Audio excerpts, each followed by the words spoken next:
ഈ വീഡിയോയിൽ എങ്ങനെയാണ് ഒരു simple AI agent system scratch തൊട്ട് ബിൽഡ് ചെയ്യുന്നത് എന്നാണ് നമ്മൾ നോക്കുന്നത്. നമ്മൾ നിത്യവും യൂസ് ചെയ്യുന്ന ആപ്ലിക്കേഷൻസ് ആയ ജിമെയിൽ, ഗൂഗിൾ ഷീറ്റ്, കാലണ്ടർ എന്നിവ കണക്ട് ചെയ്ത് നമുക്ക് ചെയ്യേണ്ട ഒരു സിമ്പിൾ ഗോൾ ഒരു AI ഏജന്റിനെ കൊണ്ട് എങ്ങനെ ചെയ്യിപ്പിക്കാം എന്ന് നോക്കാം. കോഡിംഗ് യൂസ് ചെയ്യാതെ UI based drag and drop ടൂളായ N8N യൂസ് ചെയ്തുകൊണ്ടാണ് നമ്മൾ ഇത് ചെയ്യുന്നത്. അതുകൊണ്ട് തന്നെ ഇത് ഫോളോ ചെയ്യാൻ നിങ്ങൾ ഒരു ടെക്നിക്കൽ പേഴ്സൺ ആവണമെന്നില്ല. N8N എന്ന് പറയുന്നത് AI agents, automation workflows എന്നിവ ബിൽഡ് ചെയ്യാൻ പറ്റുന്ന വിഷ്വൽ ഇന്റർഫേസ് ഉള്ള ഒരു ടൂളാണ്. നിങ്ങളുടെ ഡേ ടു ഡേ ആക്ടിവിറ്റീസ് അല്ലെങ്കിൽ ബിസിനസ് ഓപ്പറേഷൻസ് അങ്ങനെ ഒരുപാട് കാര്യങ്ങൾ ഓട്ടോമേറ്റ് ചെയ്യാൻ പറ്റുന്ന ഒരു എക്സലന്റ് ടൂളാണിത്. N8N എങ്ങനെയാണ് വർക്ക് ചെയ്യുന്നത് വെച്ചാൽ, നമ്മൾ നോട്ട്സ് അല്ലെങ്കിൽ ബ്ലോഗ്സ് ഒരു വിഷ്വൽ ക്യാൻവാസിലേക്ക് ഡ്രാഗ് ആൻഡ് ഡ്രോപ്പ് ചെയ്ത് ഒരു വർക്ക് ഫ്ലോ ക്രിയേറ്റ് ചെയ്യും. ഓരോ നോട്ട്സും ഒരു സ്പെസിഫിക് പർപ്പസ് അല്ലെങ്കിൽ ആക്ഷൻ ചെയ്യുന്നവയായിരിക്കും. ഉദാഹരണത്തിന് സെൻഡിങ് മെസ്സേജസ്, സ്റ്റോറിംഗ് ഡാറ്റ അല്ലെങ്കിൽ calling an LLM like ChatGPT എന്നിങ്ങനെ. ബട്ട് N8N ഏറ്റവും ബെസ്റ്റ് പാർട്ട് എന്ന് പറയുന്നത് അതിൽ ഒരു ഡെഡിക്കേറ്റഡ് AI ഏജന്റ് നോഡ് ഉണ്ട് എന്നുള്ളതാണ്. ഈ ഏജന്റ് നോഡ് ഒരു ടിപ്പിക്കൽ AI ഏജന്റിന് ആവശ്യമുള്ള 3 കമ്പോണൻസ് പ്ലഗ് ചെയ്യാനുള്ള ഒരു ഓപ്ഷൻ നൽകുന്നു. 1 ഏജന്റിന്റെ ബ്രെയിൻ അല്ലെങ്കിൽ ചാറ്റ് മോഡൽ, 2 മെസ്സേജ് സ്റ്റോർ ചെയ്യാനുള്ള മെമ്മറി, 3 എക്സ്റ്റേണൽ സർവീസസിലേക്ക് കണക്ട് ചെയ്യാനുള്ള ഒരു ടൂൾ. ഇതുകൊണ്ട് തന്നെ ചാറ്റ് മോഡൽ,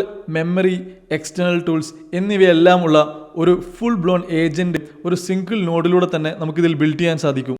N8N.io എന്ന വെബ്സൈറ്റിലേക്ക് കയറുക. ഇവിടെ ടോപ്പ് റൈറ്റ് കോർണറിലുള്ള ഗെറ്റ് സ്റ്റാർട്ടഡ് എന്ന ഈ ബട്ടൺ ക്ലിക്ക് ചെയ്യുക. N8N ഒരു പെയ്ഡ് സർവീസാണ്.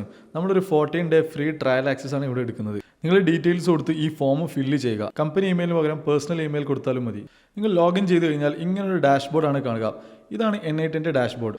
ഈ ടോപ്പ് റൈറ്റ് കോർണറിലുള്ള ക്രിയേറ്റ് വർക്ക് ഫ്ലോ എന്ന ഈ ബട്ടൺ ക്ലിക്ക് ചെയ്ത് ഒരു പുതിയ വർക്ക് ഫ്ലോ ക്രിയേറ്റ് ചെയ്യാം. ഇതാണ് N8N ഒരു വർക്ക് ഫ്ലോ വ്യൂ. ഈ ഒരു ക്യാൻവാസിലാണ് നമ്മൾ നോട്ട്സ് ഡ്രോപ്പ് ചെയ്ത് നമ്മുടെ വർക്ക് ഫ്ലോ ക്രിയേറ്റ് ചെയ്യുന്നത്. ഇനി നമുക്ക് ഈ പ്ലസ് ഐക്കൺ ക്ലിക്ക് ചെയ്ത് ഇതിലേക്ക് നോട്ട്സ് ഇമ്പോർട്ട് ചെയ്യാം. ഈ റൈറ്റ് സൈഡിൽ കാണുന്ന ഈ ഒരു മെനുവിൽ നിന്നാണ് നോട്ട്സ് നമ്മൾ സെർച്ച് ചെയ്ത് ഇതിലേക്ക് ഇമ്പോർട്ട് ചെയ്യേണ്ടത്. ഞാൻ ആദ്യം ഒരു ചാറ്റ് ട്രിഗറാണ് ഇമ്പോർട്ട് ചെയ്യാൻ പോകുന്നത്. ഇവിടെ സെർച്ച് ചെയ്ത് നോഡിൽ ക്ലിക്ക് ചെയ്താൽ നമ്മുടെ എഡിറ്ററിലേക്ക് അത് ഇമ്പോർട്ട് ആവും. ഈ ഒരു നോഡ് നമ്മുടെ വർക്ക് ഫ്ലോ സ്റ്റാർട്ട് ചെയ്യാൻ കൊടുക്കുന്ന ഒരു ട്രിഗർ നോഡാണ്. അതായത് ഒരു വർക്ക് ഫ്ലോ സ്റ്റാർട്ട് ചെയ്യണമെന്നുണ്ടെങ്കിൽ എന്തെങ്കിലും ഒരു ട്രിഗർ കൊടുക്കേണ്ടത്. നമ്മളിവിടെ ഒരു ചാറ്റ് മെസ്സേജ് ടൈപ്പ് ചെയ്യുമ്പോഴാണ് നമ്മുടെ ഈ വർക്ക് ഫ്ലോ ട്രിഗർ ആവുന്നത്. ഇനി നമ്മൾ ടൈപ്പ് ചെയ്യുന്ന ഈ മെസ്സേജ് ഒരു AI ഏജന്റിലേക്ക് കൊടുക്കാൻ ഒരു AI ഏജന്റ് നോഡ് നമുക്ക് ഇമ്പോർട്ട് ചെയ്യാം. ഈ ചാറ്റ് മെസ്സേജിൻ്റെ ഈ പ്ലസ് ബട്ടൺ ക്ലിക്ക് ചെയ്ത് AI ഏജന്റ് എന്ന് ടൈപ്പ് ചെയ്യുക. നമ്മൾ നേരത്തെ പറഞ്ഞ പോലെ ഈ AI ഏജന്റ് നോഡിന് 3 കമ്പോണൻസ് ഉണ്ട്. അതിൻ്റെ ബ്രെയിനായ ചാറ്റ് മോഡൽ, അതുപോലെ മെമ്മറി, പിന്നെ എക്സ്റ്റേണൽ സർവീസസിലേക്കുള്ള ടൂൾസ്. അത് നമുക്കൊരു ചാറ്റ് മോഡലിലേക്ക് കണക്ട് ചെയ്യാം. ഈ ചാറ്റ് മോഡലിൻ്റെ പ്ലസ് ഐക്കൺ ക്ലിക്ക് ചെയ്താൽ മോഡൽ സെലക്ട് ചെയ്യാനുള്ള മെനു വരുന്നതാണ്. ഇവിടെ ഞാൻ ഓപ്പൺ റൗട്ടർ എന്ന് സെർച്ച് ചെയ്യുകയാണ്. ഞാൻ ഓപ്പൺ റൗട്ടർ ചാറ്റ് മോഡലാണ് യൂസ് ചെയ്യാൻ ഉദ്ദേശിക്കുന്നത്. ഇത് സെലക്ട് ചെയ്യുക. ഇവിടെ നിങ്ങൾക്ക് ഓപ്പൺ റൗട്ടർ ക്രെഡൻഷ്യൽ ഇല്ലെങ്കിൽ ഒരു പുതിയ ക്രെഡൻഷ്യൽ ക്രിയേറ്റ് ചെയ്യണം. അതിന് ഈ ഡ്രോപ്പ് ഡൗണിൽ ക്ലിക്ക് ചെയ്ത് ന്യൂ ക്രെഡൻഷ്യൽ എന്ന് ക്ലിക്ക് ചെയ്യുക. ഇവിടെ ഓപ്പൺ റൗട്ടർ വെബ്സൈറ്റിൽ നിന്നും ഒരു API കീ ആവശ്യമാണ്. അതിന് ഓപ്പൺ റൗട്ടർ AI എന്ന വെബ്സൈറ്റിൽ ലോഗിൻ ചെയ്യുക. എന്നിട്ട് ടോപ്പ് റൈറ്റ് കോർണറിലുള്ള പ്രൊഫൈൽ ഐക്കണിൽ ക്ലിക്ക് ചെയ്ത് കീസ് എന്ന ബട്ടൺ ക്ലിക്ക് ചെയ്യുക. ഇവിടെ API കീസ് ജനറേറ്റ് ചെയ്യാൻ പറ്റുന്നതാണ്. ഇവിടെ ക്രിയേറ്റ് API കീ എന്ന ബട്ടൺ ക്ലിക്ക് ചെയ്താൽ ഒരു പുതിയ API കീ ക്രിയേറ്റ് ചെയ്യാൻ സാധിക്കുന്നതാണ്. ഇത് നിങ്ങൾ ക്രിയേറ്റ് ചെയ്ത API കീ ഇവിടെ പേസ്റ്റ് ചെയ്ത് ഈ സേവ് ബട്ടൺ ക്ലിക്ക് ചെയ്താൽ ഈ ക്രെഡൻഷ്യൽ വർക്ക് ആവും. ഞാൻ ഓൾറെഡി ക്രെഡൻഷ്യൽ ക്രിയേറ്റ് ചെയ്തുകൊണ്ട് എൻ്റെ എക്സിസ്റ്റിംഗ് ക്രെഡൻഷ്യൽ സെലക്ട് ചെയ്യുക. മോഡൽസ് ഡ്രോപ്പ് ഡൗണിൽ നിന്നും ഒരു ഫ്രീ മോഡൽ സെലക്ട് ചെയ്യാം. ഫ്രീ എന്ന് ടൈപ്പ് ചെയ്ത് കഴിഞ്ഞാൽ ഓപ്പൺ റൗട്ടറിൽ അവൈലബിൾ ആയിട്ടുള്ള ഫ്രീ മോഡൽസ് കാണാൻ പറ്റും. ഞാൻ ഫ്രീ ആയിട്ടുള്ള ഈ DeepSeek വെർഷൻ 3 മോഡലാണ് സെലക്ട് ചെയ്യുന്നത്. ഇപ്പോൾ നമ്മുടെ AI ഏജന്റിലേക്ക് നമ്മളൊരു ചാറ്റ് മോഡൽ ആഡ് ചെയ്തിരിക്കുകയാണ്. ഇനി ഇതൊന്ന് ടെസ്റ്റ് ചെയ്ത് നോക്കാം. താഴെ കാണുന്ന ചാറ്റ് വിൻഡോയിൽ ഒരു മെസ്സേജ് ടൈപ്പ് ചെയ്ത് എൻ്റർ ചെയ്ത് കഴിഞ്ഞാൽ നമ്മുടെ വർക്ക് ഫ്ലോ റൺ ആവുന്നത് കാണാൻ പറ്റും. ഓക്കെ, നമുക്കിപ്പോൾ റെസ്പോൺസ് കിട്ടിയിരിക്കുകയാണ്. അപ്പോൾ ഇത് വർക്ക് ചെയ്യുന്നുണ്ട്. ഇനി നമുക്ക് മറ്റ് കമ്പോണൻസ് ആഡ് ചെയ്യാം. ഈ ഒരു വർക്ക് ഫ്ലോയിൽ നമ്മൾ 3 ഗൂഗിൾ സർവീസസ് ആണ് യൂസ് ചെയ്യുന്നത്. Gmail, Google sheets, Google calendar. ആദ്യം ഈ സർവീസസ് ആഡ് ചെയ്ത ശേഷം ഗൂഗിൾ ക്രെഡൻഷ്യൽ നമുക്ക് സെറ്റ് ചെയ്യാം. ഈ ടൂൾസിൻ്റെ താഴെയുള്ള പ്ലസ് ബട്ടൺ ക്ലിക്ക് ചെയ്ത് സർവീസസ് സെർച്ച് ചെയ്യാം. ആദ്യം ഞാൻ കലണ്ടറാണ് ആഡ് ചെയ്യുന്നത്. ഗൂഗിൾ ഷീറ്റ്സ് ആഡ് ചെയ്യുന്നു. ഒന്നാമതായി ജിമെയിൽ സെർച്ച് ചെയ്യാം. ജിമെയിൽ ടൂൾ ആഡ് ചെയ്യാം. ഇനി ഈ AI ഏജന്റിന് നമ്മുടെ ഗൂഗിൾ സർവീസസ് ആക്സസ് ചെയ്യണമെന്നുണ്ടെങ്കിൽ നമ്മളതിന് ക്രെഡൻഷ്യൽസ് ക്രിയേറ്റ് ചെയ്യണം. അതെങ്ങനെയാണ് ക്രിയേറ്റ് ചെയ്യുന്നത് നോക്കാം. 3 സർവീസുകൾക്കും ഇനി നമുക്ക് ക്രെഡൻഷ്യൽസ് ക്രിയേറ്റ് ചെയ്യാം. ആദ്യം ഈ ജിമെയിലിൻ്റെ നോഡ് ഓപ്പൺ ചെയ്യുക. ഇവിടെ ക്രെഡൻഷ്യൽസ് എന്ന ഈ ഒരു ഡ്രോപ്പ് ഡൗൺ ക്ലിക്ക് ചെയ്ത് കഴിഞ്ഞാൽ ക്രിയേറ്റ് ന്യൂ ക്രെഡൻഷ്യൽ എന്ന് കാണാം. ഇത് ക്ലിക്ക് ചെയ്യുക. ഇവിടെ OAuth 2 എന്ന റെക്കമെൻഡഡ് പാത്ത് സെലക്ട് ചെയ്ത് sign in with Google select ചെയ്യുക. ഇതൊരു സൈൻ ഇൻ വിത്ത് ഗൂഗിളിന്റെ പോപ്പപ്പ് കാണിക്കും. ഇതിൽ നിങ്ങളുടെ അക്കൗണ്ട് സെലക്ട് ചെയ്യുക. ഇനി N8ന്റെ ആക്സസ് ഡിസ്ക്ലൈമർ കണ്ടിന്യൂ കൊടുക്കുക. ഇപ്പോൾ നിങ്ങൾക്ക് കണക്ഷൻ സക്സസ്ഫുൾ എന്ന ഈ ഒരു വിൻഡോ കാണാൻ സാധിക്കും. അതുപോലെ അക്കൗണ്ട് കണക്റ്റഡ് എന്നൊരു ഗ്രീൻ പോപ്പപ്പ് ഇവിടെ കാണാൻ സാധിക്കും. ഇനി ക്ലോസ് ചെയ്യുക. ഇതുപോലെ മറ്റ് നോട്ട്സിനും ക്രെഡൻഷ്യൽസ് ക്രിയേറ്റ് ചെയ്ത് സെറ്റ് ചെയ്യാം. ഗൂഗിൾ ഷീറ്റ്സിൽ ഇതുപോലെ തന്നെ ക്രിയേറ്റ് ന്യൂ ക്രെഡൻഷ്യൽ കൊടുക്കുക. Sign in with Google press ചെയ്യുക. അക്കൗണ്ട് സെലക്ട് ചെയ്യുക. കണക്ഷൻ ആക്സസ് കൊടുക്കുക. അതുപോലെ തന്നെ ഗൂഗിൾ കലണ്ടറിനും സിമിലർലി ആക്സസ് കൊടുക്കുക. ഇപ്പോൾ നമ്മൾ ആഡ് ചെയ്ത 3 ഗൂഗിൾ സർവീസസിനും ക്രെഡൻഷ്യൽസ് ക്രിയേറ്റ് ചെയ്തു. ഇത് നമുക്ക് ഈ ഓരോ നോഡും കോൺഫിഗർ ചെയ്യാം. ആദ്യം ജിമെയിൽ നോഡ് ഓപ്പൺ ചെയ്യാം. ഇവിടെ ആദ്യത്തെ ഡ്രോപ്പ് ഡൗൺ ആണ് ക്രെഡൻഷ്യൽസ്. അത് നമ്മൾ ഓൾറെഡി സെറ്റ് ചെയ്ത് കഴിഞ്ഞു. ഇനി നമുക്ക് മറ്റ് ആട്രിബ്യൂട്ട്സിലേക്ക് നോക്കാം. ഒരു ജിമെയിൽ നോഡിൽ സെൻഡ് ഓപ്ഷനാണ് സെലക്ട് ചെയ്തിരിക്കുന്നത്. നമുക്ക് ഓപ്പറേഷൻ മാറ്റണമെന്നുണ്ടെങ്കിൽ ഈ ഡ്രോപ്പ് ഡൗണിൽ നിന്നും സെലക്ട് ചെയ്താൽ മതി. ഇപ്പോൾ ഇവിടെ ഗെറ്റ് മെനി, റീഡ് മെനി ചെയ്താൽ മതി. ഇനി ഞാൻ പറയാൻ പോകുന്ന കാര്യം ഒന്ന് ശ്രദ്ധിക്കുക. ഇനി ഈ താഴെയുള്ള 3 ഫീൽഡുകൾ, അതായത് ടു, സബ്ജക്റ്റ്, മെസ്സേജ്, ഈ 3 ഫീൽഡുകളിലേക്കുമുള്ള കണ്ടന്റ് AI തന്നെ പോപ്പുലേറ്റ് ചെയ്യാൻ നമ്മൾ ഡിസൈഡ് ചെയ്യുകയാണ്. അതായത് ആർക്കാണ് ഈ മെസ്സേജ് അയക്കേണ്ടത്, എന്താണ് അയക്കേണ്ടത്, അതിൻ്റെ സബ്ജക്റ്റ് എന്തൊക്കെയാണ് എന്നുള്ളത് AI തന്നെയാണ് ഡിസൈഡ് ചെയ്യേണ്ടത്. അങ്ങനെ AI അത് ഡിസൈഡ് ചെയ്യണമെന്നുണ്ടെങ്കിൽ നമ്മൾ ഈ ബട്ടൺ ക്ലിക്ക് ചെയ്ത് അത് ഇനേബിൾ ചെയ്യണം.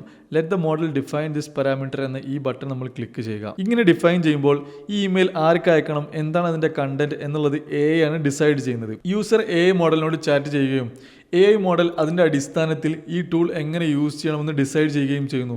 അതാണ് ഇപ്പോൾ നമ്മൾ ഇങ്ങനെ കോൺഫിഗർ ചെയ്തിരിക്കുന്നത്. ഇത് നമുക്ക് ഇതൊന്ന് ടെസ്റ്റ് ചെയ്ത് നോക്കാം. ഓപ്പൺ റൗട്ടർ മോഡൽസിലെ റേറ്റ് ലിമിറ്റ് കാരണം ഞാൻ എൻ്റെ ചാറ്റ് മോഡൽ ഗൂഗിൾ ജെമിനിയിലേക്ക് സ്വിച്ച് ചെയ്തിരിക്കുകയാണ്. ഞാൻ എൻ്റെ ചാറ്റിൽ ഇങ്ങനെ ഒരു പ്രോംപ്റ്റ് കൊടുക്കുകയാണ്. Can you send an email to Dilbar asking how is he doing. ഞാൻ എൻ്റെ ഇമെയിൽ അഡ്രസ്സ് ഇവിടെ കൊടുത്തിരിക്കുകയാണ്. ഇനി ഇത് സെൻഡ് ചെയ്യുകയാണെങ്കിൽ ഈ വർക്ക് ഫ്ലോ റൺ ചെയ്ത് കൊടുത്ത് ഈ മെസ്സേജ് പ്രോസസ്സ് ചെയ്ത് നമ്മുടെ ഈ ജിമെയിൽ ടൂൾ ഉപയോഗിച്ച് ഇമെയിൽ സെൻഡ് ചെയ്തു. ഇത് നമുക്കിവിടെ റെസ്പോൺസ് കിട്ടിയത് കാണാം. Email has been send. Email തുറന്നു നോക്കുകയാണെങ്കിൽ ഒരു ഇമെയിൽ വന്നതായി കാണാൻ സാധിക്കും. ഇനി ഗൂഗിൾ കലണ്ടറിൽ എങ്ങനെ ഒരു ഇവൻറ്റ് സെറ്റ് ചെയ്യാമെന്ന് നോക്കാം. നമ്മൾ നേരത്തെ ചെയ്ത പോലെ തന്നെ ക്രെഡൻഷ്യൽസ് നമ്മൾ ഓൾറെഡി ക്രിയേറ്റ് ചെയ്ത് സെലക്ട് ചെയ്യുക. അതുപോലെ ബാക്കിയുള്ള പാരാമീറ്റേഴ്സിലേക്ക് നോക്കാം. ഇവിടെ റിസോഴ്സ് ഇവൻ്റ് ആണ്. അതുപോലെ ഡിസ്ക്രിപ്ഷൻ ഓട്ടോമാറ്റിക്കലി സെറ്റ്, അതെല്ലാം ഡിഫോൾട്ടായി തന്നെ വെക്കുകയാണ്. ഓപ്പറേഷൻസ് ക്രിയേറ്റ് ആണ്. ഓപ്പറേഷൻസ് ചേഞ്ച് ചെയ്യണമെന്നുണ്ടെങ്കിൽ ഈ ഡ്രോപ്പ് ഡൗണിൽ നിന്ന് ചേഞ്ച് ആവുന്നതാണ്. ഞാൻ ക്രിയേറ്റ് ആയി തന്നെ വെക്കുകയാണ്. നമുക്കൊരു ഇവൻറ്റ് ക്രിയേറ്റ് ചെയ്യാനാണ് ഇത് യൂസ് ചെയ്യുന്നത്. ഇനി ഈ കാലണ്ടർ ഈ ഡ്രോപ്പ് ഡൗണിൽ നിന്നും സെലക്ട് ചെയ്യണം. അതുപോലെ ഇവൻറ്റ് സ്റ്റാർട്ട് ചെയ്യുന്ന സമയവും എൻഡ് ചെയ്യുന്ന സമയവും ഇവിടെ AI ചൂസ് ചെയ്യാൻ വേണ്ടി നമ്മൾ കൊടുക്കുകയാണ്. അതിനുവേണ്ടി ഈ ഒരു let the model define the parameter എന്ന ഈ സ്വിച്ച് ഇനേബിൾ ചെയ്യുക. എപ്പോഴാണ് ഇവൻറ്റ് ഷെഡ്യൂൾ ചെയ്യേണ്ടത് എന്നുള്ളത് AI ഏജൻ്റാണ് തീരുമാനിക്കുക. നമുക്ക് ഒരു ഫീൽഡ് കൂടെ ആഡ് ചെയ്യാം. ആഡ് ഫീൽഡിൽ സമ്മറി കൊടുക്കാം. ഇതും AI ഏജന്റ് തന്നെ തീരുമാനിക്കും. അതായത് സമ്മറി എന്ന് പറയുന്നത് ഒരു ഇവന്റിന്റെ ടൈറ്റിലാണ്. ഈ കാലണ്ടർ ടൂൾ ടെസ്റ്റ് ചെയ്യുന്നതിന് മുമ്പ് നമ്മുടെ AI ഏജന്റിന് ഇന്നത്തെ ഡേറ്റ് എന്താണെന്ന് കൃത്യമായി അറിയാൻ കോൺഫിഗർ ചെയ്യണം. AI ഏജന്റിന്റെ നോഡ് ക്ലിക്ക് ചെയ്യുക. ഇവിടെ സിസ്റ്റം മെസ്സേജായി ഒന്നും കൊടുത്തിട്ടില്ല. ഇവിടെ ഒരു സിസ്റ്റം മെസ്സേജ് നമുക്ക് ഡിഫൈൻ ചെയ്യാം. ആഡ് ഓപ്ഷൻസ് ബട്ടൺ ക്ലിക്ക് ചെയ്ത് സിസ്റ്റം മെസ്സേജ് ക്ലിക്ക് ചെയ്യുക. ഇവിടെ you are A helpful agent എന്ന് മാത്രമാണുള്ളത്. ഈ ഫീൽഡ് എക്സ്പ്രഷൻസ് ആക്കിക്കൊണ്ട് ഇവിടെ താഴെ നമുക്ക് ഇന്നത്തെ ഡേറ്റ് കൊടുക്കാം. ഡേറ്റ് ഈസ് എന്ന് കൊടുത്ത് ഡബിൾ പാരാന്തസിസിൽ നമ്മൾ ഇന്നത്തെ ഡേറ്റ് എക്സ്പ്രഷൻസ് ആയിക്കൊണ്ട് $now എന്ന് കൊടുക്കും. ഇത് AI ഏജന്റിന് ഇന്നത്തെ ഡേറ്റിലേക്ക് ആക്സസ് കൊടുക്കും. നമുക്കിതൊന്ന് ടെസ്റ്റ് ചെയ്ത് നോക്കാം. ഞാൻ എൻ്റെ ചാറ്റ് ബോക്സിൽ can you schedule dinner for today 10 PM in my calendar for 1 hour എന്നൊരു മെസ്സേജ് കൊടുക്കുകയാണ്. ഇത് നമ്മൾ റൺ ചെയ്ത് കഴിഞ്ഞാൽ AI ഏജന്റ് ആദ്യം ജെമിനിയിലേക്ക് പോയി അത് മനസ്സിലാക്കി ഗൂഗിൾ കാലണ്ടർ ആക്സസ് ചെയ്യുന്നത് കാണാം. ഇനി നമുക്ക് നമ്മുടെ കാലണ്ടറിലേക്ക് പോയി കഴിഞ്ഞാൽ ഇന്ന് 10 PM ഒരു ഡിന്നർ ഷെഡ്യൂൾ ചെയ്തതായിട്ട് ഇവിടെ കാണാൻ സാധിക്കും. ഇനി നമുക്ക് ഗൂഗിൾ ഷീറ്റ്സ് എങ്ങനെ ആക്സസ് ചെയ്യാമെന്ന് നോക്കാം. ഗൂഗിൾ ഷീറ്റ് ക്രിയേറ്റ് ചെയ്ത് അതിൽ കുറച്ച് സാമ്പിൾ ഡാറ്റ കൊടുത്തിട്ടുണ്ട്. ഈ ഷീറ്റിലേക്ക് നമ്മൾ AI ഏജന്റിന് ആക്സസ് കൊടുക്കാൻ പോവുകയാണ്. അത് കോൺഫിഗർ ചെയ്യാൻ വേണ്ടി നമ്മൾ നോഡ് ഓപ്പൺ ചെയ്യുക. ഇവിടെ ഓപ്പറേഷൻ എന്ന് പറയുന്നത് ഗെറ്റ് റോസ് ആണ്. അതായത് നമ്മൾ കൊടുത്ത ഡാറ്റ AI ഏജന്റ് ആക്സസ് ചെയ്ത് നമ്മൾ അതിനോട് ക്വസ്റ്റ്യൻസ് ചോദിക്കുകയാണ്. ഈ ഒരു ഡോക്യുമെന്റ്സ് എന്ന ഡ്രോപ്പ് ഡൗണിൽ നിന്നും നമ്മൾ ഷീറ്റ് സെലക്ട് ചെയ്യുക. അതുപോലെ മൾട്ടിപ്പിൾ ഷീറ്റ്സ് ഉണ്ടെങ്കിൽ അതിൽ നിന്നും ആ ഒരു പെർട്ടിക്കുലർ ഷീറ്റ് നമ്മളിവിടെ സെലക്ട് ചെയ്യുക. ഒന്ന് ടെസ്റ്റ് ചെയ്യാൻ വേണ്ടി ഞാനൊരു പ്രോംപ്റ്റ് കൊടുക്കുകയാണ്. ഇവിടെ I want you to look at the rows in the Google sheet and come up with a summary എന്നൊരു മെസ്സേജ് കൊടുക്കുകയാണ്. ഇത് റൺ ചെയ്യുന്ന സമയത്ത് നമ്മുടെ AI agent Google sheet access ചെയ്ത് നമുക്കൊരു റെസ്പോൺസ് തരുന്നതായിട്ട് ഇവിടെ കാണാൻ സാധിക്കും. നമ്മുടെ ഈ ചാറ്റ് മെസ്സേജ് നോക്കുകയാണെങ്കിൽ here is a summary of the student data എന്ന് പറഞ്ഞ് ഒരു ഡാറ്റ തന്നതായിട്ട് നമുക്ക് കാണാൻ പറ്റും. അത് ഗൂഗിൾ ഷീറ്റ്സിലെ ഇൻഫർമേഷൻസ് ആക്സസ് ചെയ്ത് ഈ ഒരു കണക്റ്റഡ് മോഡലിൽ നിന്നും സമ്മറി എടുത്തുകൊണ്ടാണ് നമുക്ക് ഈ റെസ്പോൺസ് തന്നത്. ഇപ്പോൾ നമ്മൾ ബിൽഡ് ചെയ്തത് ഒരു സിമ്പിൾ AI ഏജന്റ് എക്സാമ്പിൾ ആണ്. ഇതുപോലെ നിങ്ങളുടെ ഡെയിലി ഓപ്പറേഷൻസിന് അല്ലെങ്കിൽ ബിസിനസ്സിന് നിങ്ങൾ ചെയ്യുന്ന വർക്ക് ഫ്ലോസ് N8 യൂസ് ചെയ്ത് ഓട്ടോമേറ്റ് ചെയ്യാൻ സാധിക്കും. ഈ വീഡിയോ നിങ്ങൾക്ക് ഹെൽപ്ഫുൾ ആണെങ്കിൽ ഇതുപോലുള്ള വീഡിയോസ് മിസ്സായി പോകാതിരിക്കാൻ ചാനൽ സബ്സ്ക്രൈബ് ചെയ്യുക. ഇതുപോലുള്ള AI ഏജന്റ് സിസ്റ്റംസും ഇതിനേക്കാൾ കുറച്ചുകൂടെ അഡ്വാൻസ് ആയിട്ടുള്ള മൾട്ടി ലെവൽ ഏജന്റ് വർക്ക് ഫ്ലോസും ബിൽഡ് ചെയ്യാൻ നിങ്ങൾക്ക് താല്പര്യമുണ്ടെങ്കിൽ ഞങ്ങളൊരു വാട്സാപ്പ് ഗ്രൂപ്പ് ഫോം ചെയ്യുന്നുണ്ട്. അതിൻ്റെ ലിങ്ക് ഡിസ്ക്രിപ്ഷനിലുണ്ട്. അതിൽ ജോയിൻ ചെയ്യുക. വീഡിയോസിൽ വരുന്ന ഫ്രീ റീസോഴ്സസ് നിങ്ങൾക്ക് അതിൽ ആക്സസ് ചെയ്യാൻ പറ്റും.